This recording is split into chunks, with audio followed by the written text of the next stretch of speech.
Salam, hər vaxtınız xeyir olsun. Günə reyhan yığımı ilə başlayıram. Reyhanları həyətdən yığıram. Bunları da elə nanə kimi quruduram. Mütləq kölgədə qurutmaq lazımdır. Ətrini, dadını itirməsin.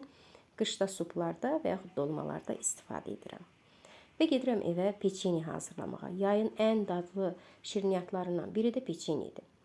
250 qram kərə yağının üzərinə 2 ədəd yumurta, 1 stəkan şəkər tozu əlavə edirəm. Kərə yağı mütləq otaq temperaturunda əriyib gördüyünüz kimi çox yumşaq hala gəlməlidir. Çırpma teli ilə və yaxud əlimizlə yaxşı qarışdırırıq.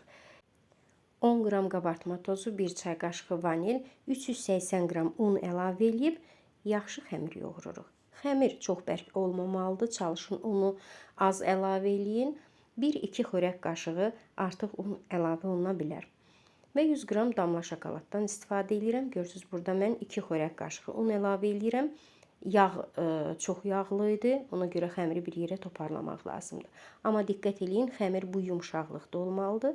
Çox sərt xəmir olanda peçeni də bərk alınır. Yumuşaq, ələ yapışmayan bir xəmir olmalıdır. Xəmirdən qoz boyda kiçik kündələr hazırlayırıq və şəkər pudrasına batırıb listə düzürəm. Soba 170 dərəcədə qızdırılmalıdır.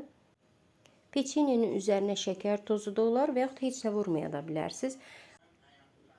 Hazırlayıb listə düzürəm. Üzərinə istədiyiniz formada bəzək vura bilərsiniz və yaxud sadə saxlaya bilərsiniz.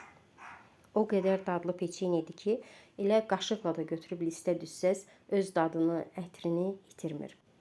Bilirəm, soruşacaqsınız ki, şokoladı qozla, fındıqla əvəz etmək olar? Bəli, olar. Hətta kakao da qata bilərsiniz. Əgər kakao qatsaz, 1 xörək qaşığı kakao üçün undan 1 xörək qaşığı azaltmaq lazımdır.